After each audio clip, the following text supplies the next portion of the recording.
दशम स्कंद 15वां अध्याय। धेनुकासुर का उद्धार और ग्वाल बालों को कालिय नाग के विष से बचाना। श्री सुखदेव जी कहते हैं, परीक्षित, अब बलराम और श्री कृष्ण ने पौंगड़ अवस्था में अर्थात छठे वर्ष में प्रवेश किया था। अब उन्हें गौवे चराने की स्वीकृति मिल गई। वे अपने सखा ग्वाल बालों के साथ गौवे चराते हुए वृंदावन में जाते और अपने चरणों से वृंदावन को अत्यंत पावन करते। यह वन गौओं के लिए हरी हरी घास से युक्त एवं रंग बिरंगे पुष्पों की खान हो रहा था।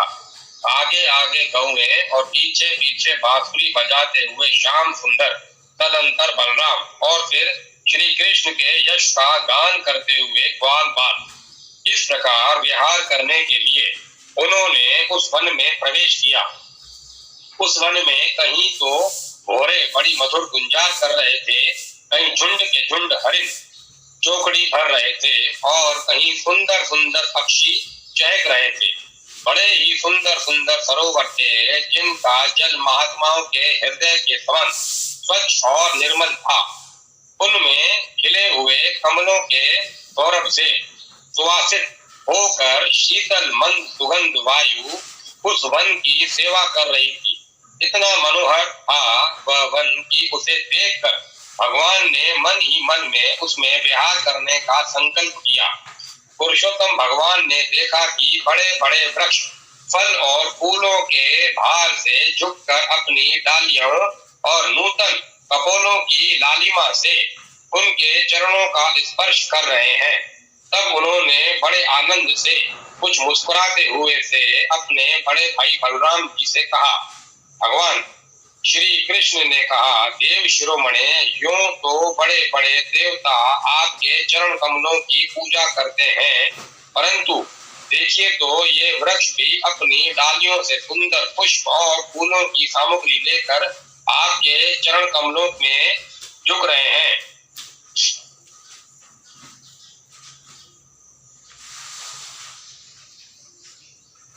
नमस्कार कर रहे हैं, क्यों न हो। इन्होंने इसी सौभाग्य के लिए तथा अपना दर्शन एवं श्रवण करने वालों के अज्ञान का नाश करने के लिए ही तो वृंदावन धाम में वृक्ष योनि ग्रहण की है। उनका जीवन धन्य है।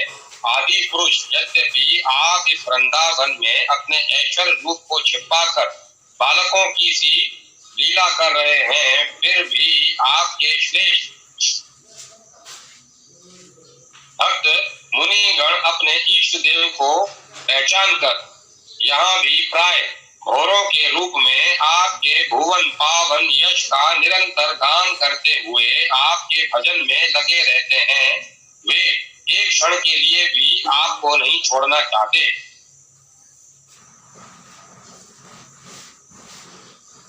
भाई जी, वास्तव में आप ही स्तुति करने योग्य हैं। देखिए, आपको अपने घर आया देखिए मोर आपके दर्शन से आनंदित होकर नाच रहे हैं। हिरनिया मृगनयनी गोपियों के समान अपनी प्रेम भरी तिरछी चितवन से आपके प्रति प्रेम प्रकट कर रही हैं, आपको प्रसन्न कर रही हैं। ये कोयलें अपनी मधुर कुहू कुहू ध्वनि से आपका कितना सुंदर स्वागत कर रही हैं। ये वनवासी होने पर भी धन्य है, क्योंकि सत्पुरुषों का स्वभाव ही ऐसा होता है कि वे घर आए अतिथियों को अपनी प्रिय से प्रिय वस्तु भेंट कर देते हैं। आज यहाँ भी भूमि अपनी हरी हरी घास के साथ आपके चरणों का स्पर्श प्राप्त करके धन्य हो रही है। यहाँ के वृक्ष, लताएं और झाड़ियां आपकी अंगुलियों का स्पर्श पाकर अपना अहोभाग्य मान रही है। आपकी दया भरी चितवन से नदी, पर्वत, पशु पक्षी सब कृतार्थ हो रहे हैं और ब्रज की गोपियां आपके वक्ष स्थल का स्पर्श प्राप्त करके, जिसके लिए स्वयं लक्ष्मी जी भी लालायित रहती हैं, धन्य धन्य हो रही हैं। श्री सुखदेव जी कहते हैं, परीक्षित, इस प्रकार परम सुंदर वृंदावन को देखकर भगवान श्री कृष्ण कहते हैं, बहुत ही आनंदित हुए। वे अपने अपने सखा ग्वाल बालों के साथ गोवर्धन की तराई में यमुना तट पर गौओं को चराते हुए अनेकों प्रकार की लीलाएं करने लगे। एक और ग्वाल बाल भगवान श्री कृष्ण के चरित्रों की मधुर तान छेड़े रहते हैं, तो दूसरी ओर बलराम जी के साथ वनमाला पहने हुए श्री कृष्ण मत वाले भौरों की सुरीली गुनगुनाहट में अपना स्वर मिलाकर मधुर संगीत आलापने लगते हैं। कभी कभी श्री कृष्ण गूंजते हुए राजहंसों के साथ स्वयं भी गूंजने लगते हैं और कभी नाचते हुए मोरों के साथ स्वयं भी ठुमक ठुमक नाचने लगते हैं और ऐसा नाचते हैं कि मयूर को उपहास पर बना देते हैं। कभी मेघ के समान गंभीर वाणी से दूर गए हुए पशुओं को उनका नाम ले लेकर बड़े प्रेम से पुकारते हैं। उनके कंठ की मधुर ध्वनि सुनकर गायों और ग्वाल बालों का चित्त भी अपने वश में नहीं रहता। कभी चकोर, क्रोंच, कराकुल, चकवा, भरदुल और मोर आदि पक्षियों की सी बोली बोलते, तो कभी बाघ, सिंह आदि की गर्जना से डरे हुए जीवों के समान स्वयं भी भयभीत की सी लीला करते। जब बलराम जी खेलते खेलते थक कर किसी ग्वाल बाल की गोद में तकिए के पर सिर रख कर लेट जाते, तब श्री कृष्ण उनके पैर दबाने लगते, पंखा झेलने लगते और इस प्रकार अपने बड़े भाई की थकावट दूर करते। जब ग्वाल बाल नाचने गाने लगते अथवा ताल ठोक ठोक कर एक दूसरे से कुश्ती लड़ने लगते, तब श्याम और राम दोनों भाई हाथ में हाथ डालकर खड़े हो जाते और हंस हंस कर वाह वाह करते। कभी कभी स्वयं श्री कृष्ण भी ग्वाल बालों के साथ कुश्ती लड़ते लड़ते थक जाते तथा किसी सुंदर वृक्ष के नीचे कोमल पलवों की सेज पर किसी ग्वाल बाल की गोद में सिर रखकर लेट जाते। परीक्षित, उस समय कोई कोई पुण्य के मूर्तिमान स्वरूप ग्वाल बाल महात्मा श्री कृष्ण के चरण दबाने लगते और दूसरे निष्पाप बालक उन्हें बड़े बड़े पत्तों या अंगुशियों से पंखा झेलने लगते। किसी किसी के हृदय में प्रेम की धारा उमड़ आती तो वह धीरे धीरे उदार शिरोमणि परम मनस्वी श्री कृष्ण की लीलाओं के अनुरूप उनके मन को प्रिय लगने वाले मनोहर गीत गाने लगते। भगवान ने इस प्रकार अपनी योग माया से अपने ऐश्वर्य में स्वरूप को छिपा रखा था। वे ऐसी लीलाएं करते जो ठीक ठीक गोप बालकों की सी ही मालूम पड़ती। स्वयं भगवती लक्ष्मी जिनके चरण कमलों की सेवा में संलग्न रहती है, वे ही भगवान इन ग्रामीण बालकों के साथ बड़े प्रेम से ग्रामीण खेल खेला करते थे। परीक्षित, ऐसा होने पर भी कभी कभी उनकी ऐश्वर्यमयी लीलाएं भी प्रकट हो जाया करती। बलराम जी और श्री कृष्ण के सखाओं में एक प्रधान गोप बालक थे, श्रीधामा। एक दिन उन्होंने तथा सुबल और स्तोक कृष्ण, छोटे कृष्ण आदि ग्वाल बालों ने श्याम और राम से बड़े प्रेम के साथ कहा, हम लोगों को सर्वदा सुख पहुंचाने वाले बलराम जी, आपके बाहुबल का तो कोई था ही नहीं है। हमारे मनमोहन श्री कृष्ण दुष्टों को नष्ट कर डालना तो तुम्हारे स्वभाव ही है। यहाँ से थोड़ी ही दूर पर एक बड़ा भारी वन है, बस उसमें पास के पास ताड़ के वृक्ष भरे पड़े हैं। वहाँ बहुत से ताड़ के फल पक पक कर गिरते रहते हैं और बहुत से पहले के गिरे हुए भी हैं, परंतु वहाँ धेनुक नाम का एक दुष्ट दैत्य रहता है। उसने उन फूलों पर रोक लगा रखी है। बलराम जी और भैया श्री कृष्ण, वह दैत्य गधे के रूप में रहता है। वह स्वयं बड़ा बलवान है ही, उसके साथ और भी बहुत से उसी के समान बलवान दैत्य उसी रूप में रहते हैं।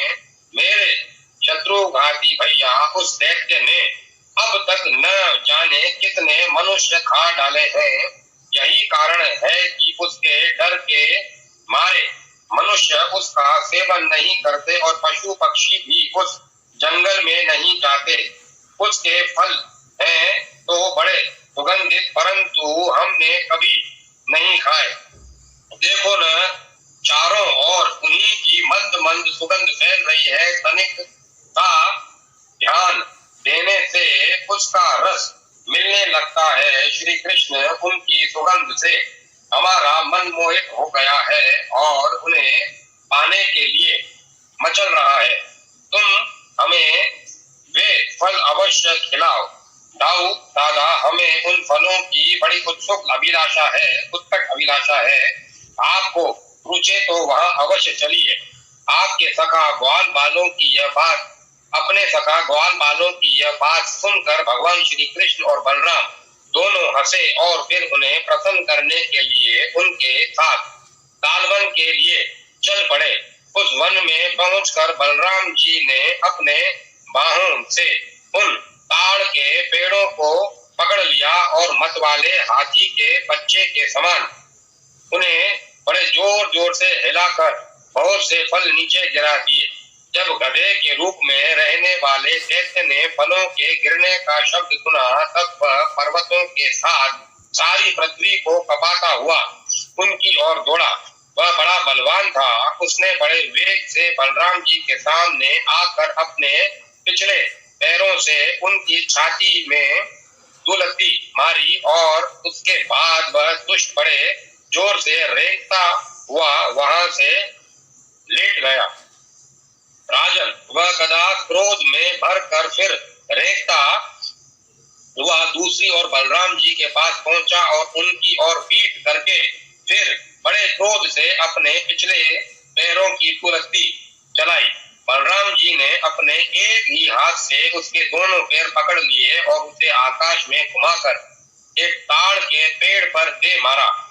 घुमाते समय ही उस गधे के प्राण पखेरु रूप उड़ गए थे। उसके गिरने की चोट से वह महान ताड़ का वृक्ष, जिसका ऊपरी भाग बहुत विशाल था, स्वयं तो तड़तड़ाकर गिर भी पड़ा। सटे हुए दूसरे वृक्षों को भी उसने तोड़ डाला। उसने तीसरे ने चौथे को, और इस प्रकार एक दूसरे को गिराते हुए बहुत से ताड़ वृक्ष गिर पड़े। बलराम जी के लिए तो यह खेल था, परंतु उनके द्वारा फेंके हुए गधे के शरीर से चोट खा खाकर वहां सब के सब ताड़ हिल गए। ऐसा जान पड़ता मानो सबको झंझावत ने झकझोर दिया हो। भगवान बलराम स्वयं जगदीश्वर हैं। उनमें यह सारा संसार ठीक वैसे ही ओत है जैसे सुतों में वस्त्र। तब भला उनके लिए यह कौन आश्चर्य की बात है। उस समय धेनुकासुर के बड़े बंधु अपने भाई के मारे जाने से क्रोध के मारे आग बबूला हो गए। सब के सब गधे बलराम जी और श्री कृष्ण पर बड़े वेग से टूट पड़े। राजन, उनमें से जो जो पास आया उसी उसी को बलराम जी और श्री कृष्ण ने खेल खेल में ही पिछले पैर पकड़कर ताल वृक्षों पर दे मारा। उस समय वह भूमि ताड़ के फलों के से कट गई और टूटे हुए वृक्ष तथा दैत्यों के प्राणहीन शरीर से भर गई। जैसे बादलों से आकाश तक गया हो, उस भूमि की वैसी ही शोभा होने लगी।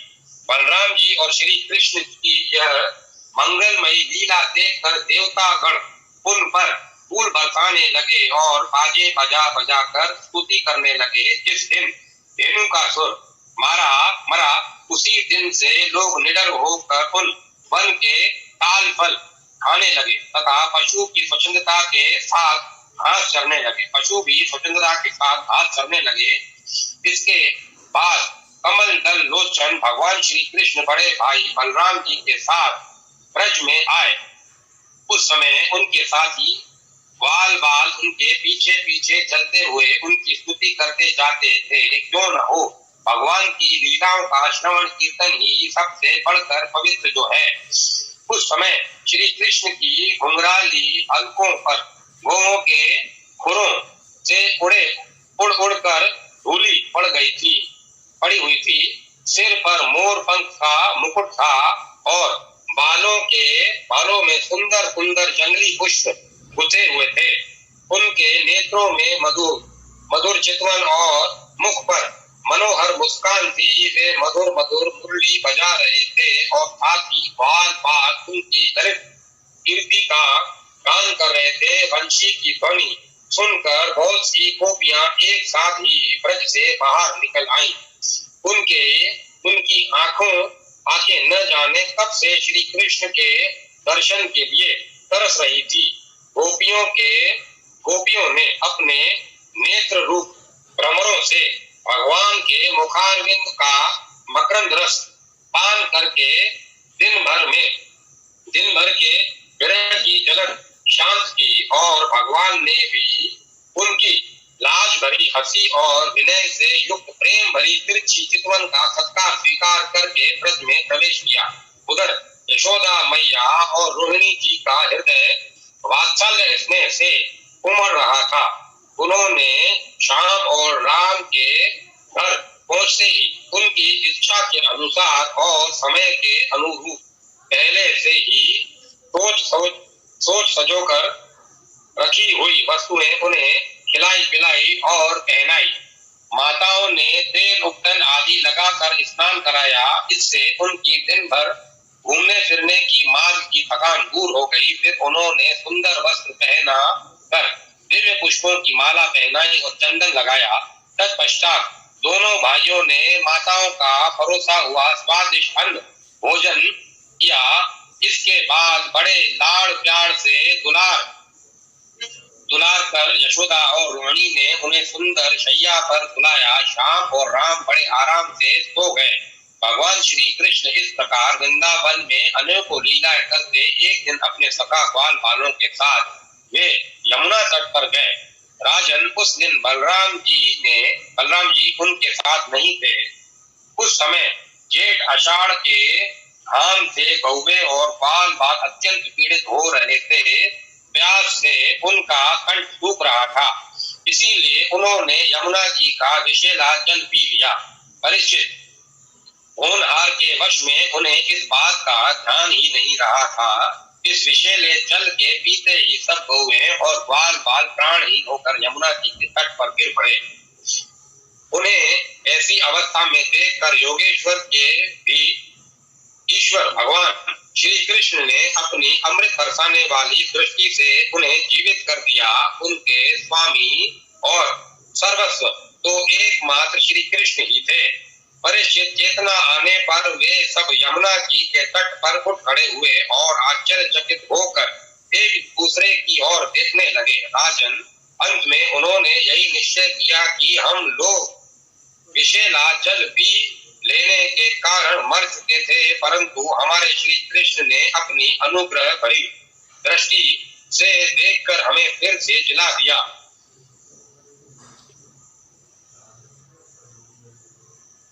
16वां अध्याय। कालिय पर कृपा। श्री सुखदेव जी कहते हैं, परीक्षित, भगवान श्री कृष्ण ने देखा कि महाविष्णु कालिय नाग ने यमुना जी का जल विषैला कर दिया है। तब यमुना जी को शुद्ध करने के विचार से उन्होंने वहां से उस सर्प को निकाल दिया। राजा परीक्षित ने पूछा, भगवान श्री कृष्ण ने यमुना जी के अगाध जल में किस प्रकार उस सर्प का दमन किया? फिर कालिय नाग जो जलचर जीव नहीं था, उसे इस ऐसी दशा में वह अनेक युगों तक जल में क्यों और कैसे रहा, तो बतलाइए। ब्रह्म स्वरूप महात्मन भगवान अनंत हैं। वे अपनी लीला प्रकट करके स्वच्छंद विहार करते हैं। गोपाल रूप से उन्होंने जो उदार लीला की है वह तो आत्म स्वरूप है। भला उसके सेवन से कौन तृप्त हो सकता है? श्री सुखदेव जी ने कहा, परीक्षित, यमुना जी में कालिय नाग का एक कुंड था। उसका जल विष की गर्मी से फूलता रहता था। यहाँ तक कि उसके ऊपर उड़ने वाले पक्षी भी झुलसकर उसमें गिर जाया करते थे। उस विषैले जल की उताल तरंगों का स्पर्श करके तथा उसकी छोटी छोटी बूंदें लेकर जब वायु बाहर आती और तड़के घास पात वृक्ष पशु पक्षी आदि का स्पर्श करती, तब वे उसी समय मर जाते थे। परीक्षित, भगवान का अवतार तो दुष्टों का दमन करने के लिए होता ही है। जब उन्होंने देखा कि उस सांप के विष का वेग बड़ा प्रचंड भयंकर है और वह भयानक विष ही इसका महान फल है तथा उसके कारण मेरे विहार का स्थान यमुना जी भी दूषित हो गई है, तब भगवान श्री कृष्ण अपनी कमर का फेंटा कसकर एक बहुत ऊंचे कदम के वृक्ष पर चढ़ गए और वहां से ताल ठोककर उस विषैले जल में कूद पड़े। यमुना जी का जल सांप के विष के कारण पहले ही खोल रहा था। उसकी तरंगे लाल पीली और अत्यंत भयंकर उठ रही थी। पुरुषोत्तम भगवान श्री कृष्ण के कूद पड़ने से उसका जल और भी उछलने लगा। उस समय तो कालिय दह का जल इधर उधर उछलकर चारों ओर 400 हाथ तक फैल गया। अचिंत्य अनंत बलशाली भगवान श्री कृष्ण के लिए इसमें कोई आश्चर्य की बात नहीं थी। प्रिय परीक्षित, भगवान श्री कृष्ण कालियदह में कूदकर अतुल बलशाली मत वाले गजराज के समान जल उछालने लगे। इस प्रकार जल क्रीड़ा करने पर उनकी भुजाओं की टक्कर से जल में बड़े जोर का शब्द होने लगा। आंखों से ही खुलने वाले कालिय नाग ने वह आवाज सुनी और देखा कि कोई मेरे निवास स्थान का तिरस्कार कर रहा है। उसे यह सहन न हुआ। वह चिढ़कर भगवान श्री कृष्ण के सामने आ गया। उसने देखा कि सामने एक बावला सलोना बालक है। वर्षाकाली मेघ के समान अत्यंत सुकुमार शरीर है। उसके वक्ष स्थल पर एक सुनहरी रेखा श्रीवत्स का चिन्ह है तथा वह पीले रंग का वस्त्र धारण किए हैं। बड़े मधुर और मनोहर मुख पर मंद मंद मुस्कान अत्यंत शोभायमान हो रही है। चरण इतने सुकुमार और सुंदर है मानो कमल की गद्दी हो। इतना आकर्षक रूप होने पर भी जब कालिय नाग ने देखा कि बालक तनिक भी न डर कर इस विषैले जल में मौज से खेल रहा है, तब उसका क्रोध और भी बढ़ गया। उसने श्री कृष्ण को मर्म स्थानों में कसकर अपने शरीर के बंधन से उन्हें जकड़ लिया। भगवान श्री कृष्ण नाग पाश में बंधकर निश्चेष्ट हो गए। यह देखकर उनके प्यारे सखा ग्वाल बाल बहुत ही पीड़ित हुए और उसी समय दुख, पश्चाताप और भय से मूर्छित होकर पृथ्वी पर गिर पड़े, क्योंकि उन्होंने अपने शरीर, सुहृदय, धन संपत्ति, स्त्री पुत्र, भोग और कामनाएं सब कुछ भगवान श्री कृष्ण को ही समर्पित कर रखा था। गाय, बैल, बछिया और बछड़े बड़े दुख से डकारने लगे। श्री कृष्ण की ओर ही उनकी टकटकी बंध रही थी। वे डर कर इस प्रकार खड़े हो गए मानो रो रहे हों। उस समय उनका शरीर हिलता डुलता तक न था। इधर ब्रज में पृथ्वी, आकाश और शरीर से बड़े भयंकर तीनों प्रकार के उत्पात उठ खड़े हुए, जो इस बात की सूचना दे रहे थे कि बहुत ही शीघ्र कोई अशुभ घटना घटने वाली है। नंद बाबा आदि गोपों ने पहले तो उन अपशकुनों को देखा और पीछे से यह जाना कि आज श्री कृष्ण बिना बलराम के ही गाय चराने चले गए। वे ऐसे व्याकुल हो गए। वे भगवान का प्रभाव नहीं जानते थे, इसीलिए उन अपशकुनों को देखकर उनके मन में यह बात आई कि आज तो श्री कृष्ण की मृत्यु ही हो गई होगी। वे उसी क्षण दुख, शोक और भय से आतुर हो गए। क्यों न हो, श्री कृष्ण ही उनके प्राण, मन और सर्वस्व जो थे। प्रिय परीक्षित, ब्रज के बालक, वृद्ध और स्त्रियों का स्वभाव गायों जैसा ही वात्सल्यपूर्ण था। वे मन में ऐसी बात आते ही अत्यंत दीन हो गए और अपने प्यारे कन्हैया को देखने की उत्कट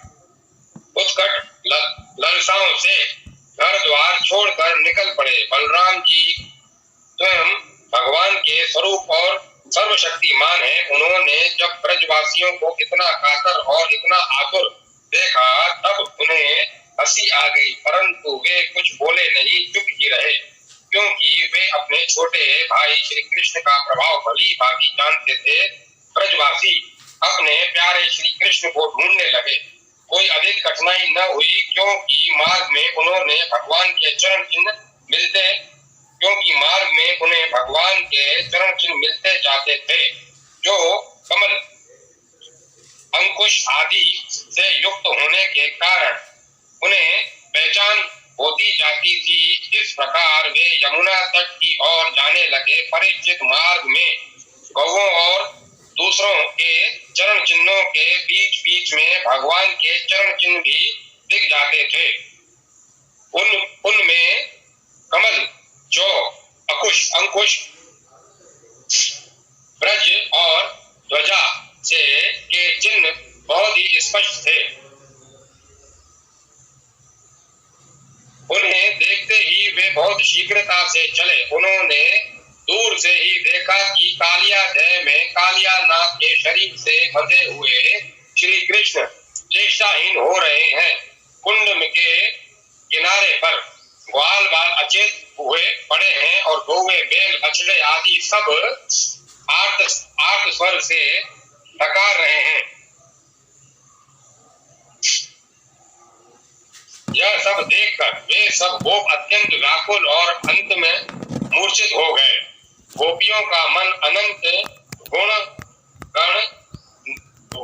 गणनीय भगवान श्री कृष्ण के प्रेम के रंग में रंगा हुआ था। वे तो नित्य निरंतर भगवान के सौहार्द, उनकी मधुर मुस्कान, प्रेम भरी चितवन तथा मीठी वाणी का ही स्मरण करती रहती थी।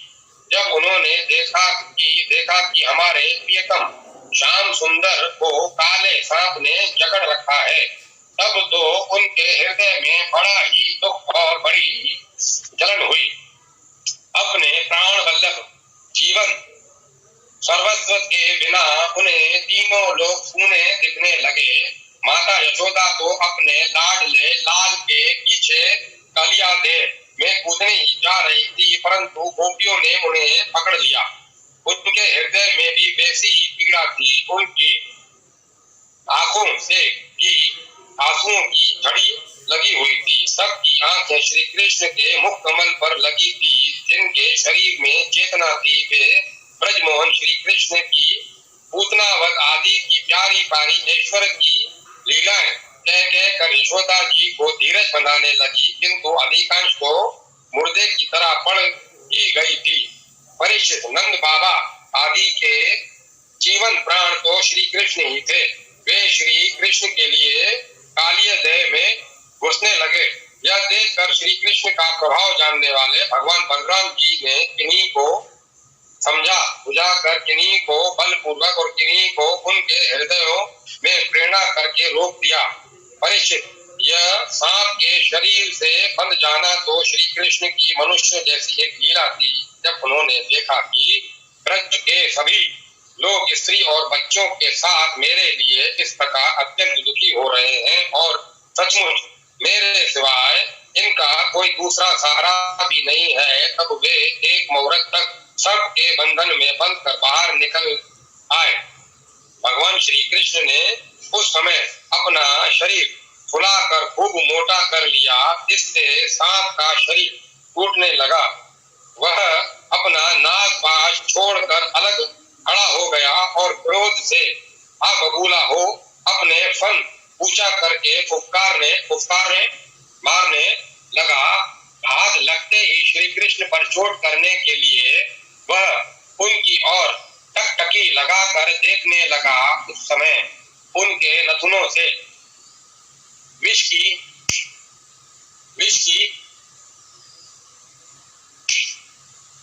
फुहारें निकल रही थी। उसकी आंखें स्थिर थी और इतनी लाल लाल हो रही थी मानो मुट्ठी भर तपाया हुआ कपड़ा हो। उसके मुंह से आग की लपटें निकल रही थी कि उस समय कालिया नाग अपनी दोहरी जीभ लबलबाकर अपने होठों के दोनों किनारों को चाट रहा था और अपनी कराल आंखों से विष की ज्वाला उगलता जा रहा था। अपने वाहन गरुड़ के समान भगवान श्री कृष्ण उसके साथ खेलते हुए पैतरा बदलने लगे और वह सांप भी उन पर चोट करने का दाव देखता हुआ पैतरा बदलने लगा। उस समय पैतरा बदलते बदलते उसका बल क्षीण हो गया। तब भगवान श्री कृष्ण ने उसके बड़े बड़े सिरों का तनिक दबा दिया और उछलकर उन पर सवार हो गए। कालिया नाग के मस्तक पर बहुत सी लाल लाल मड़ियां थी। उसके स्पर्श से भगवान के सुकुमार तलुओं की लालिमा और भी बढ़ गई। नृत्य गान आदि समस्त कलाओं के आदि प्रवर्तक भगवान श्री कृष्ण उसके सिर पर कलापूर्ण नृत्य करने लगे। भगवान के प्यारे भक्त गंधर्व सिद्ध देवता चारण और देवांगनाओं ने जब देखा कि भगवान नृत्य करना चाहते हैं तब वे बड़े प्रेम से मृदल ढोल नगारे आदि बाजे बजाते हुए सुंदर सुंदर गीत गाते हुए पुष्पों की वर्षा करते हुए और अपने को निछावर करते हुए भेंट लेकर उसी समय भगवान के पास आ पहुंचे। परीक्षित कालिये नाग के 101 सिर थे। वे अपने जिस सिर को नहीं झुकाता था उसी को प्रचंड दंडधारी भगवान अपने पैरों की चोट से कुचल डालते। इससे कालिये नाग की जीवन शक्ति क्षीण हो चली। वह मुंह और नथुनों से खून उगलने लगा। अंत में चक्कर काटते काटते वह बेहोश हो गया। तनिक भी चेत होता तो वह अपनी आंखों से विष उगलने लगा और क्रोध के मारे जोर जोर से मारने लगता। इस प्रकार वह अपने सिरों में से जिस सिर को ऊपर उठाता उसी को नाचते हुए भगवान श्री कृष्ण अपने चरणों की ठोकर से झुकाकर रोन डालते। उस समय पुराण पुरुषोत्तम भगवान श्री कृष्ण के चरणों पर भी खून की बूंदें पड़ती थी। उनसे ऐसा मालूम पड़ता था मानो रक्त पुष्पों से उनकी पूजा की जा रही हो। परीक्षित भगवान के इस अद्भुत तांडव नृत्य से कालिये के फण रूप छिन्न भिन्न हो गए। उसका एक एक अंग चूर चूर हो गया। मुंह से खून की उल्टी होने लगी। अब उसे सारे जगत के आदि शिक्षक पुराण पुरुष भगवान नारायण की स्मृति हुई। वह मन ही मन भगवान की शरण गया। भगवान श्री कृष्ण के उदर में संपूर्ण विश्व है, इसीलिए उनके भारी बोझ से कालिये नाग के शरीर की एक एक गांठ ढीली पड़ गई। उनकी एड़ियों की चोट से उसके छत्र के समान फण छिन्न भिन्न हो गए। अपने पति की यह दशा देखकर उसकी पत्नियां भगवान की शरण में आई। वे अत्यंत आतुर हो रही थी। भय के मारे उनके वस्त्राभूषण अस्त व्यस्त हो रहे थे और केश की चोटियां भी बिखर रही थी। उस समय उन साध्वी नाग पत्नियों के चित्त में बड़ी घबराहट थी।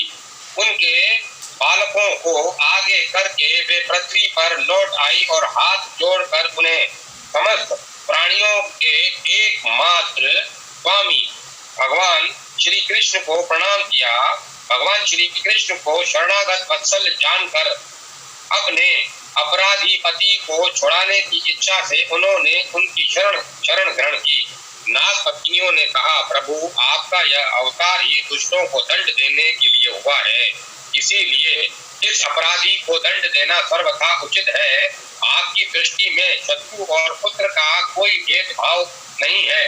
इसीलिए आप जो किसी को दंड देते हैं वह उसके पाप का प्रायश्चित कराने और उसका परम कल्याण करने के लिए ही आपने हम लोगों पर यह बड़ा ही अनुग्रह किया।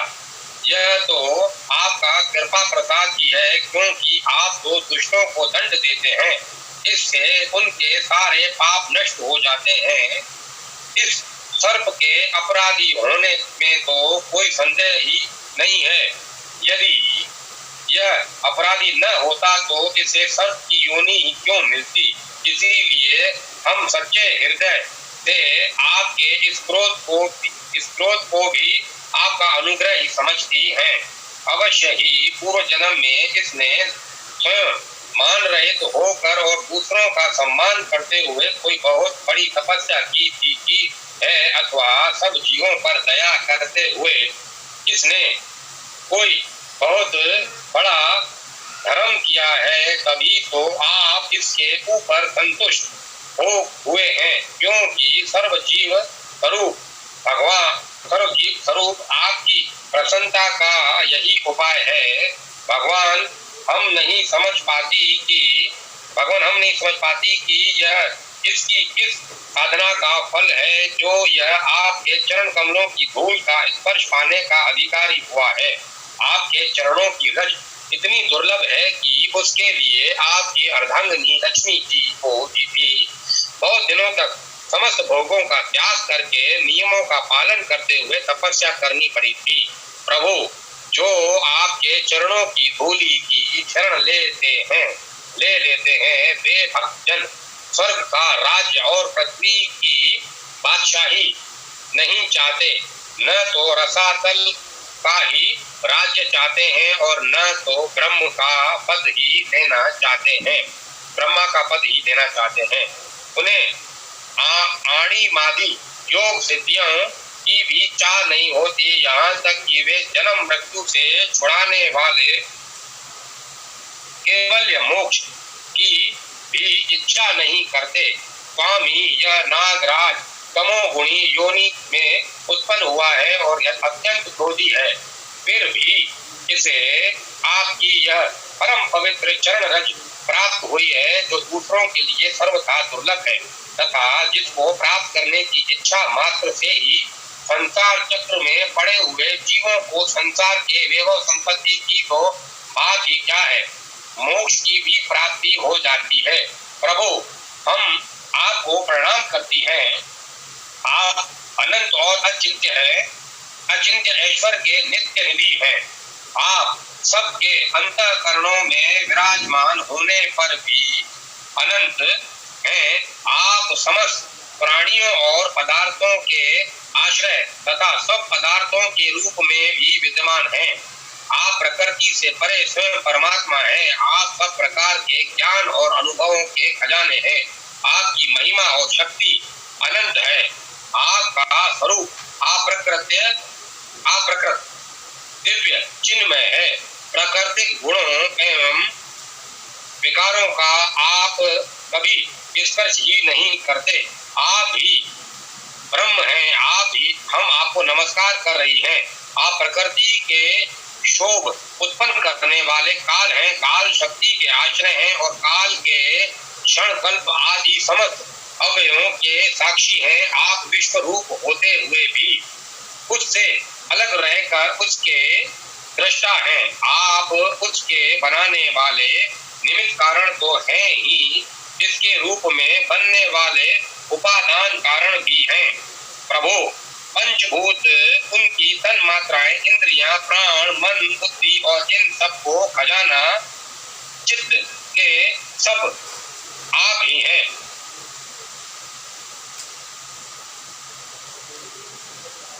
इन सब का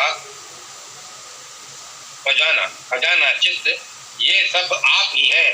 तीनों गुण और इनके कार्यों में होने वाले अभिमान के द्वारा आपने अपने साक्षात्कार को छिपा रखा है। आप देश, काल और वस्तुओं की सीमा से बाहर अनंत हैं। सूक्ष्म से भी सूक्ष्म और कार्य कारणों के समस्त विकारों से भी एक रस विकार रहित और सर्वज्ञ हैं।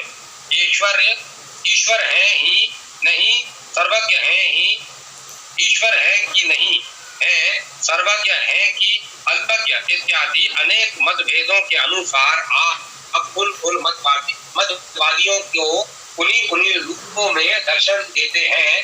समस्त शब्दों के अर्थ में रूप शब्दों के अर्थ के रूप में तो आप हैं ही, शब्दों के रूप में भी है, तथा उन दोनों का संबंध जोड़ने वाली शक्ति भी आप ही है। हम आपको नमस्कार करती हैं। प्रत्यक्ष, अनुमान आदि जितने भी प्रमाण हैं उनको प्रमाणित करने वाले मूल आप ही हैं। समस्त शास्त्र आप में ही निकले हैं और आपका ज्ञान स्वतः सिद्ध है। आप ही मन को लगाने की विधि के रूप में और उसको सब कहीं से हटा लेने की आज्ञा के रूप में प्रवृत्ति मार्ग है, निवृत्ति मार्ग है। प्रवृत्ति मार्ग और निवृत्ति मार्ग है। इन दोनों के मूल वेद भी स्वयं आप ही हैं। हम आपको बार बार नमस्कार करती हैं। आप शुद्ध सतह में वसुदेव के पुत्र वासुदेव, संकर्षण एवं प्रद्युम्न और अनिरुद्ध भी हैं।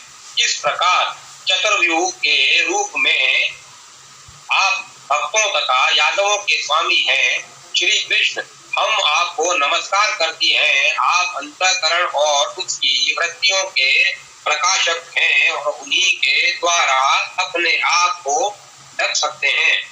उन अंतःकरण और वृत्तियों के द्वारा ही आपके स्वरूप का कुछ संकेत भी मिलता है। आप उन गुणों और उनकी वृत्तियों के साथ ही तथा स्वयं प्रकाशक हैं। हम आपको नमस्कार करती हैं। आप मूल प्रकृति के नित्य विहार करते रहते हैं। समस्त स्थूल और सूक्ष्म जगत की स्थिति आप में ही होती है। ऋषिकेश, आप मननशील आत्मा राम है। मौन ही आपका स्वभाव है। आपको हमारा नमस्कार है। आप स्थूल सूक्ष्म समस्त गतियों के जानने वाले तथा सबके साक्षी हैं। आप नाम रूपात्मक विश्व प्रपंच के निषेध की अवधि तथा उसके अधिष्ठान होने के कारण विश्व रूप भी हैं।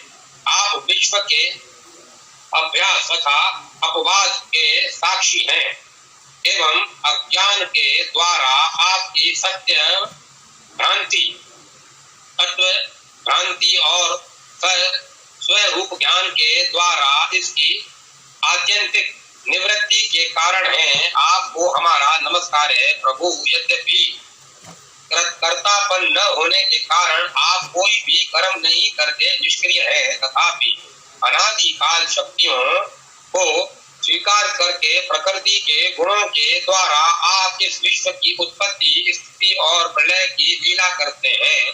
क्योंकि आपकी लीलाएं अमोघ है। आप नित्य, आप सत्य संकल्प है। इसीलिए जीवों के संस्कार रूप से छिपे हुए स्वभावों को अपनी दृष्टि से जागृत कर देते हैं। त्रिलोकी में 3 प्रकार की योनियां हैं: सतव गुण प्रधान, शांत रजो गुण प्रधान अष्टांग और तमो गुण प्रधान मूढ़।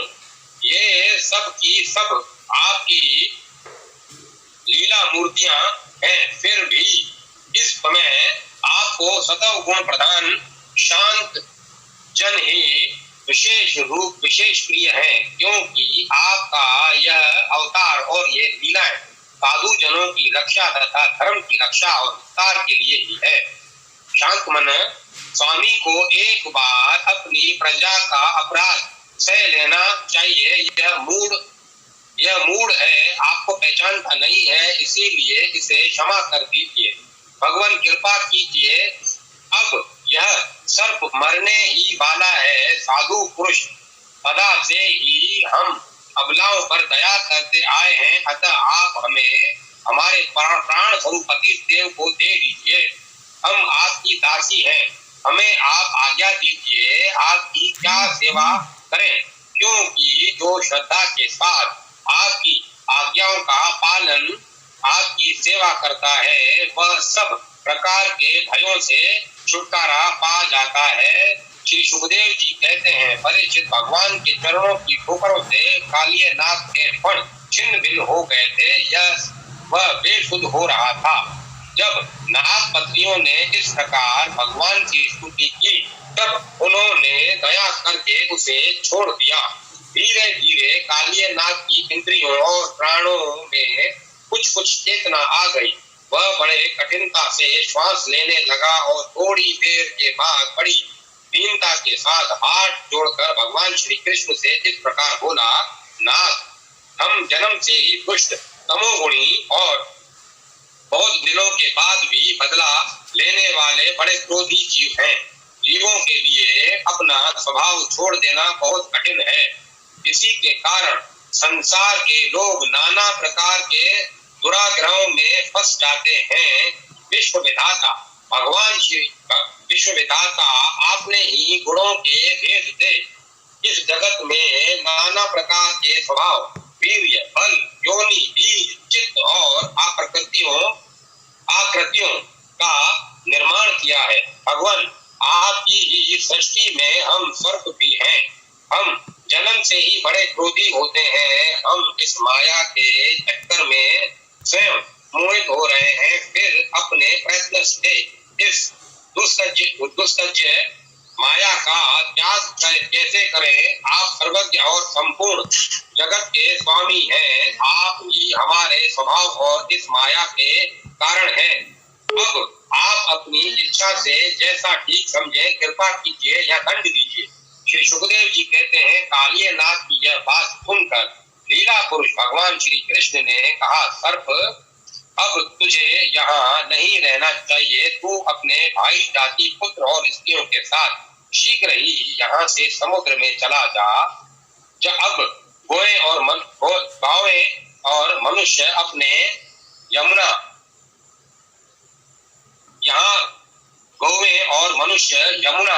जल का उपभोग करें। जो मनुष्य दोनों समय तुझको दी हुई मेरी इस आज्ञा का स्मरण तथा कीर्तन करे, उसे सापों से कभी भय न हो। मैंने इस कालिय देह में क्रीड़ा की है, इसीलिए जो पुरुष इसमें स्नान करके जल से देवता और पितरों का तर्पण करेगा और उपवास करके मेरा स्मरण करता हुआ मेरी पूजा करेगा, वह सब पापों से मुक्त हो जाएगा। मैं जानता हूँ कि तू गरुड़ के भय से रमणक द्वीप छोड़कर इस देह में आ बसा था। अब तेरा शरीर मेरे चरण चिन्ह से अंकित हो गया है, इसीलिए जा, अब गरुड़ तुझे खाएंगे नहीं। श्री सुखदेव जी कहते हैं, भगवान श्री कृष्ण की एक एक लीला अद्भुत है। उनकी ऐसी आज्ञा पाकर कालिय नाग और उसकी पत्नियों ने आनंद से भरकर बड़े आदर से उनकी पूजा की। उन्होंने दिव्य वस्त्र, पुष्पमाला, मणि, बहुमूल्य आभूषण, दिव्य गंध, चंदन और अति उत्तम कमलों की माला से जगत के स्वामी गरुड़ध्वज भगवान श्री कृष्ण का पूजन करके उन्हें प्रसन्न किया।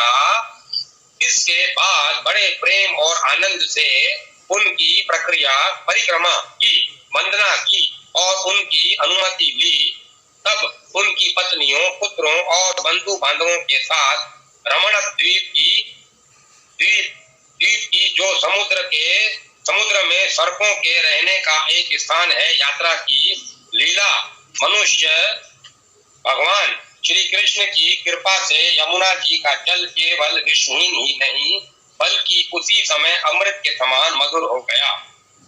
17 अध्याय कालिय देह में आने की कथा तथा भगवान का ब्रजवासियों को दावानल से बचाना। राजा परीक्षित ने पूछा, भगवान कालिय नागों के निवास स्थान रमणक द्वीप को क्यों छोड़ दिया? कालिय नाग ने नागों के निवास स्थान रमणक द्वीप को क्यों छोड़ दिया था और उस अकेले ने ही गरुड़ जी का कौन सा अपराध किया था?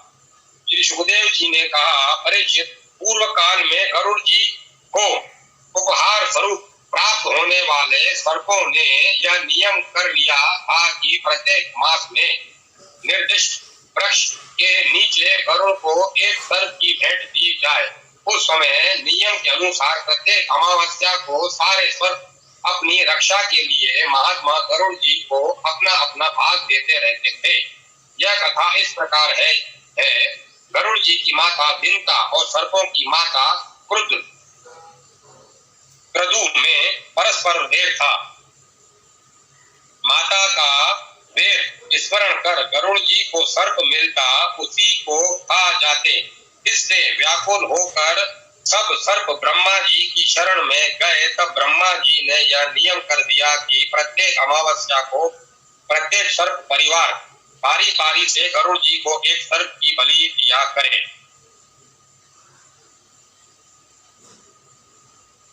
उन सर्पों में क्रदु का पुत्र कालियनाग अपने ही विष और बल के घमंड से मतवाला हो रहा था। उसने गरुड़ का तिरस्कार करके स्वयं तो बलि देना दूर रहा, दूसरे सांप जो गरुड़ को बलि देते उसे भी खा लेता। परीक्षित, यह सुनकर भगवान के प्यारे पार्षद शक्तिशाली गरुड़ को बड़ा क्रोध आया। इसीलिए उन्होंने कालियनाग को मार डालने के विचार से बड़े वेग से उस पर आक्रमण किया। विषधर कालियनाग ने जब देखा कि गरुड़ बड़े वेग से मुझ पर आक्रमण करने आ रहे हैं, तब वह अपने एक बाण फैलाकर डसने के लिए उन पर टूट पड़ा। उसके पास शस्त्र थे केवल दांत, इसीलिए उसने दांतों से गरुड़ को डस लिया। उस समय वह अपनी भयावनी जीभे लपलपा रहा था। उसकी सांस लंबी चल रही थी और आंखें बड़ी डरावनी जान पड़ती थी। तारस्य नंदन गरुड़ जी विष्णु भगवान के वाहन हैं और उनका वेग तथा पराक्रम भी अतुलनीय है। कालियनाग की यह चिठाई देखकर उनका क्रोध और भी बढ़ गया तथा उन्होंने उसे अपने शरीर से झटक कर फेंक दिया और अपने सुनहले बाएं पंख से कालियनाग पर बड़े जोर से प्रहार किया। उनके पंख की चोट से कालियनाग घायल हो गया। वह घबराहट वहां से भागा और यमुना जी के इस कुंड में चला आया। यमुना जी का यह कुंड गरुड़ के लिए अगम्य था, साथ ही वह इतना गहरा था कि इसमें दूसरे लोग भी नहीं जा सकते थे। इसी स्थान पर एक दिन सुधातुर गरुड़ ने तपस्वी सोबरी के मना करने पर भी अपनी अभिष्ट भक्ष्य मत्स्य को बलपूर्वक पकड़कर खा लिया। अपने मुखिया मत्स्यराज के मारे जाने के कारण मछलियों को बड़ा कष्ट हुआ। वे अत्यंत दीन और व्याकुल हो गई। उनकी यह दशा देखकर महर्षि सोबरी को बड़ी दया आई। उन्होंने उस कुंड में रहने वाले सब जीवों की भलाई के लिए गरुड़ को यह शाप दे दिया, यदि गरुड़ फिर कभी इस कुंड में घुसकर मछलियों को खाएगा तो उसी क्षण प्राणों से हाथ धो बैठेगा। मैं यह सत्य कहता हूँ। परीक्षित, महर्षि सोबरी के इस शाप की बात कालियनाग के सिवाय और कोई सांप नहीं जानता था, इसीलिए वह गरुड़ के भय से वहां रहने लगा था। और अब भगवान श्री कृष्ण ने उसे निर्भय करके वहां से रमणक द्वीप में भेज दिया। परीक्षित, इधर भगवान श्री कृष्ण दिव्य माला, गंध, वस्त्र, महामूल्य मणि और स्वर्ण में आभूषणों से विभूषित हो उस कुंड से बाहर निकले। उनको देखकर सब के सब ब्रजवासी इस प्रकार उठ खड़े हुए जैसे प्राणों को पाकर इंद्रियां सचेत हो जाती हैं। सभी गोपों का हृदय आनंद से भर गया। वे बड़े प्रेम और प्रसन्नता से अपने कन्हैया को हृदय से लगाने लगे। परीक्षित, यशोदा रानी, रोहिणी जी, नंद बाबा, गोपी और गोप सभी श्री कृष्ण को पाकर सचेत हो गए। उनका मनोरथ सफल हो गया। बलराम जी तो भगवान का प्रभाव जानते ही थे। वे श्री कृष्ण को हृदय से लगाकर हंसने लगे। पर्वत, वृक्ष, गाय, बैल, बछड़े सब के सब आनंद मग्न हो गए। गोपों के कुल गुरु ब्राह्मणों ने अपने पत्नियों के साथ नंद बाबा के पास आकर कहा, नंद जी, तुम्हारे बालक को कालिये नाग ने पकड़ लिया था, सो छूट कर आ गया। यह बड़े सौभाग्य की बात है। श्री कृष्ण के मृत्यु के मुख से लौट आने के उपलक्ष्य में तुम ब्राह्मणों को दान करो। परीक्षित, ब्राह्मणों की बात सुनकर नंद बाबा को बड़ी प्रसन्नता हुई। उन्होंने बहुत सा सोना और गोवे ब्राह्मणों को दान दी। परम सौभाग्यवती देवी यशोदा ने भी काल के गाल से बचे हुए अपने लाल को गोद में लेकर हृदय से चिपका लिया। उनकी आंखों से आनंद के आंसुओं की बूंदें बार बार टपकी पड़ती थी। राजेंद्र, ब्रजवासी और गौरें सब बहुत ही थक गए थे। ऊपर से भूख प्यास भी लग रही थी, इसीलिए उस रात वे ब्रज में नहीं गए, वहीं यमुना के तट पर सो गए। गर्मी के दिन थे, उधर का वन सूख रहा था। आधी रात के समय उसमें आग लग गई। उस आग ने सोए हुए ब्रजवासियों को चारों ओर से घेर लिया और वह उन्हें जलने लगी। आग की आंच लगने पर ब्रजवासी घबरा कर उठ खड़े हुए और लीला मनुष्य भगवान श्री कृष्ण की शरण में गए। उन्होंने कहा, प्यारे श्री कृष्ण, श्याम सुंदर, महाभाग्यवान बलराम, तुम दोनों का बल विक्रम अनंत है। देखो देखो, भयंकर आग तुम्हारे सगे संबंधियों हम स्वजनों को जलाना ही चाहती है। तुम में सब सामर्थ्य है, हम तुम्हारे सहृदय हैं, इसीलिए इस प्रलय की अपार आग से हमें बचाओ। प्रभु, हम मृत्यु से नहीं डरते, परंतु तुम्हारे अकुतो भय चरण कमल छोड़ने में हम असमर्थ हैं। भगवान अनंत हैं, वे अनंत शक्तियों को धारण करते हैं। उन जगदीश्वर भगवान श्री कृष्ण ने जब देखा कि मेरे स्वजन इस प्रकार व्याकुल हो रहे हैं, तब वे उस भयंकर आग को पी गए। अग्निपान, मैं सबका दाह दूर करने के लिए ही अवतरण हुआ हूँ, इसीलिए यह दाह दूर करना भी मेरा कर्तव्य है। रामावतार में श्री जानकी जी को सुरक्षित रखकर अग्नि ने मेरा उपकार किया था। अब उसको अपने मुख में स्थापित करके उसका सत्कार करना कर्तव्य है। कार्य का कारण में लय होता है।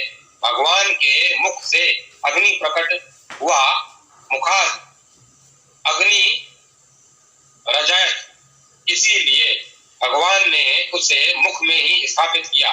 मुख के द्वारा अग्नि शांत करके यह भाव प्रकट किया कि दावाग्नि को शांत करने में भगवान के मुख स्थानीय ब्राह्मण ही समर्थ हैं।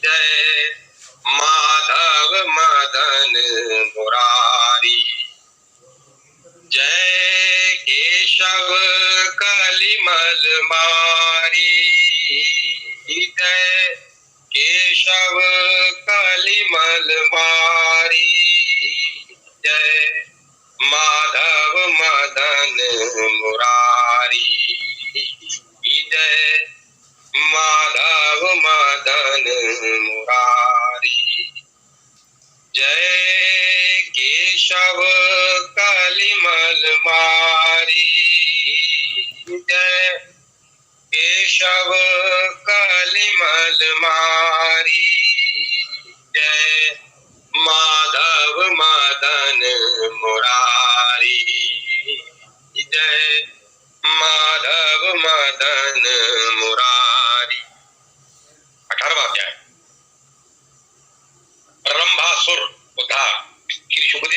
कहते हैं, परीक्षित, जब आनंद स्वजन संबंधियों से घिरे हुए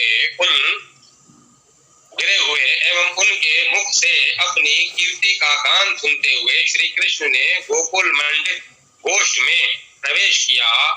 इस प्रकार अपनी योग माया से ग्वाल का सा वेश बनाकर राम और श्याम ब्रज में क्रीड़ा कर रहे थे।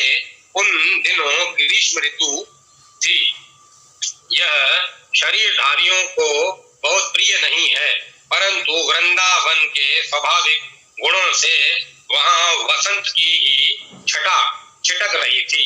इसका कारण था वृंदावन में परम मधुर भगवान श्याम सुंदर श्री कृष्ण और बलराम जी निवास जो करते थे। झिंगरों की तीखी झनकार झरनों के मधुर झरझर में छिप गई थी। उन झरनों से सदा सर्वदा बहुत ठंडी जल की फुइयां उड़ा करती थी, जिनसे वहां के वृक्षों की हरियाली देखते ही बनती थी। जिधर देखिए हरी हरी धूप से पृथ्वी हरी हरी हो रही थी। नदी, सरोवर और झरनों की लहरों का स्पर्श करके जो वायु चलती थी, उनमें लाल, पीले, नीले, तुर्क के खिले हुए, देर के खिले हुए, कहार, उत्पल आदि अनेकों प्रकार के कमलों का पराग मिला हुआ होता था। इस शीतल मंद और सुगंध वायु के कारण वनवासियों को गर्मी का किसी प्रकार का कलेश नहीं सहना पड़ता था। न दावाग्नि का ताप लगता था और न तो सूर्य का घाम ही। नदियों में अगाध बल जल भरा हुआ था। बड़ी बड़ी लहरें उनके तटों को चूम जाया करती थी। वे उनके पुलिनों से टकराती और उन्हें स्वच्छ बना जाती। उनके कारण आसपास की भूमि गीली बनी रहती और सूर्य की अत्यंत उग्र और तीखी किरणों की वहां की पृथ्वी और हरी भरी घास को नहीं सुखा सकती थी। चारों ओर हरियाली छा रही थी। उस वन में वृक्षों की फांक फूलों से लद रही थी। जहां देखिए वहीं से सुंदरता फूट पड़ती थी। कहीं रंग बिरंगे पक्षी चहक रहे थे, तो कहीं तरह तरह के हरिण चौकड़ी भर रहे थे। कहीं मोर कूक रहे तो कहीं भौरे गुंजार कर रहे हैं। यही कहीं कोयल कूक रही है तो कहीं सारस अलग ही अपना आलाप छेड़े हुए हैं। ऐसा सुंदर वन देखकर श्याम सुंदर श्री कृष्ण और गौर सुंदर बलराम जी ने इसमें विहार करने की इच्छा की। आगे आगे कौवे चली, पीछे पीछे ग्वाल और बीच में अपने बड़े भाई के साथ बांसुरी बजाते हुए श्री कृष्ण। राम, श्याम और ग्वाल बालों ने नव पल्लवों, गुच्छों, सुंदर सुंदर पुष्पों के हारों और गेरू आदि रंगीन धातुओं से अपने को भांति भांति से सजा लिया। फिर कोई आनंद में मग्न होकर नाचने लगा, तो कोई ताल ठोकर कुश्ती लड़ने लगा और किसी ने राग अलापना शुरू कर दिया। जिस समय श्री कृष्ण नाचने लगते, उस समय कुछ ग्वाल बाल गाना गाते और कुछ बांसुरी तथा सींग बजाने लगते। कुछ हथेली से ही ताल देते तो कुछ वाह वाह करने लगते। परीक्षित उस समय नट जैसे अपने नायकों की प्रशंसा करते, वैसे ही देवता लोग ग्वाल बालों का रूप धारण करके वहां आते और गोप जाति में जन्म लेकर छिपे हुए बलराम और श्री कृष्ण की स्तुति करने लगते। घुंघराली अलकाओं वाले श्याम और बलराम कभी एक दूसरे का हाथ पकड़कर कुम्हार के चाक की तरह चक्कर काटते, घुमरी परेता खेलते, कभी एक दूसरे से अधिक बांध जाने की इच्छा से कूदते, कुणी डाकते, कभी कहीं होड़ लगाकर ढेले फेंकते, तो कभी ताल ठोक कर रस्सा कसी करते। एक दल दूसरे दल के विपरीत रस्सी पकड़कर खींचता, तो कभी वही कहीं एक दूसरे से कुश्ती लड़ते इस प्रकार तरह तरह के खेल खेलते। कहीं कहीं जब दूसरे ग्वाल बाल नाचने लगते जो श्री कृष्ण और बलराम जी गाते और बांसुरी सिंह आदि बजाते और महाराज कभी कभी वे वाह वाह कहकर उनकी प्रशंसा भी करने लगते। कभी एक दूसरे पर बेल जायफल और आंवले के फल हाथ में लेकर फेंकते। कभी एक दूसरे की आंख बंद करके छिप जाते और वह पीछे से ढूंढता। इस प्रकार आंख मिचौनी खेलते कभी एक दूसरे को छूने के लिए बहुत दूर दूर तक दौड़ते रहते और कभी पशु पक्षियों की चेष्टाओं का अनुकरण करते। कहीं मेंढकों की तरह खुदक खुदक कर चलते तो कभी मुंह बना बना कर एक दूसरे की हंसी उड़ाते। कहीं रस्सियों से वृक्षों पर झूला डालकर झूलते तो कभी दो बालकों को खड़ा कराकर उनकी बाहों के बल पर ही लटकने लगते। कभी किसी राजा की नकल करने लगते। इस प्रकार राम और श्याम वृंदावन नदी पर्वत घाटी कुंज धन वन और सरोवरों में वे सभी खेल खेलते जो साधारण बच्चे संसार में खेला करते हैं। एक दिन जब बलराम और श्री कृष्ण ग्वाल बालों के साथ उस वन में गौएं चरा रहे थे तब ग्वालों के वेश में प्रलभ नाम का एक असुर आया। उसकी इच्छा थी कि श्री कृष्ण और बलराम को घर ले जाऊं। भगवान श्री कृष्ण सर्वज्ञ हैं। वे उसे देखते ही पहचान गए। फिर भी उन्होंने उसका मित्रता का प्रस्ताव स्वीकार कर लिया। वे मन ही मन यह सोच रहे थे कि किस युक्ति से इसका वध करना चाहिए। ग्वाल बालों में सबसे बड़े खिलाड़ी खेलों के आचार्य श्री कृष्ण ही थे। उन्होंने जब ग्वाल बालों को बुलाकर कहा, मेरे प्यारे मित्रों, अब आज हम लोग अपने को उचित रीति से दो दलों में बांट लें और फिर आनंद से खेलें। उस खेल में ग्वाल बालों ने बलराम और श्री कृष्ण को नायक बनाया। जब श्री कृष्ण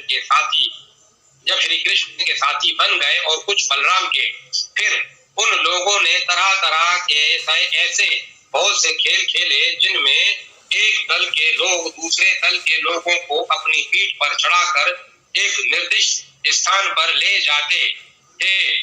जीतने वाला दल चढ़ता था और हारने वाला दल ढोता था। इस प्रकार एक दूसरे की पीठ पर चढ़ते चढ़ाते श्री कृष्ण आदि ग्वाल बाल गौएं चराते हुए भांडिल नामक वट के पास पहुंच गए। परीक्षित, एक बार बलराम जी के दल वाले श्रीधामा, वृषभ आदि ग्वाल बालों ने खेल में बाजी मार ली। तब श्री कृष्ण आदि उन्हें अपने पीठ पर चढ़ाकर ढोने लगे। हारे हुए श्री कृष्ण ने श्रीधामा को अपनी पीठ पर चढ़ाया। भद्रसेन ने वृषभ को और प्रलंब ने बलराम जी को। दानव कुंजव प्रलंब ने देखा कि श्री कृष्ण तो बड़े बलवान हैं, उन्हें मैं नहीं हरा सकूंगा, अतः वह उन्हीं के पक्ष में हो गया और बलराम जी को लेकर फुर्ती से भाग चला और पीठ पर से उतारने के लिए जो स्थान नियत था उससे आगे निकल गया। बलराम जी बड़े भारी पर्वत के समान बोझ वाले थे। उनको लेकर प्रलंबासुर दूर तक न जा सका, उसकी चाल रुक गई। तब उसने अपना स्वाभाविक दैत्य रूप धारण कर लिया। उसके काले शरीर पर सोने के गहने चमक रहे थे और गौर सुंदर बलराम जी को धारण करने के कारण उसकी ऐसी शोभा हो रही थी मानो बिजली से युक्त काला बादल चंद्रमा को धारण किए हुए हो। उसकी आंखें रही थी और दाढ़ें भौहों तक पहुंची हुई बड़ी भयावनी थी। उसके लाल लाल बाल इस तरह बिखर रहे थे मानो आग की लपटें उड़ रही हो। उसके हाथ और पांवों में कड़े, सिर पर मुकुट और कानों में कुंडल थे। उनकी कांति से वह बड़ा अद्भुत लग रहा था। उस भयानक दैत्य को बड़े वेग से आकाश में आते देख पहले तो बलराम जी कुछ घबरा से गए, परंतु दूसरे ही क्षण में अपने स्वरूप की याद आते ही उनका भय जाता रहा। बलराम जी ने देखा कि जैसे चोर किसी का धन चुरा ले जाए, वैसे ही यह शत्रु मुझे चुरा कर आकाश मार्ग से लिए जा रहा है। उस समय जैसे इंद्र ने पर्वतों पर वज्र चलाया था, वैसे ही उन्होंने क्रोध करके उसके सिर पर एक भूसा कसकर जमाया।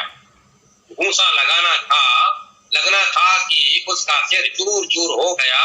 वह मुंह से खून उगलने लगा, चेतना जाती रही और बड़ा भयंकर शब्द करता हुआ इंद्र के द्वारा वज्र से मारे हुए पर्वत के समान वह उसी समय प्राणहीन होकर पृथ्वी पर गिर पड़ा।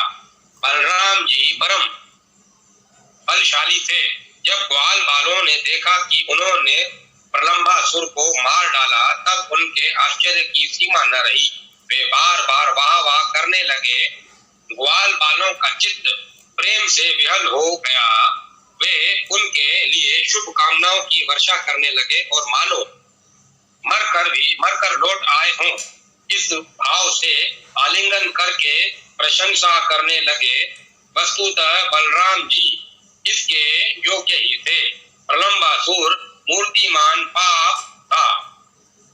उसकी मृत्यु से देवताओं को बड़ा सुख मिला। वे बलराम जी पर फूल बरसाने लगे और बहुत अच्छा किया इस प्रकार कहकर उनकी प्रशंसा करने लगे। 19वां अध्याय गौओं और गोपों का दावानल से बचना।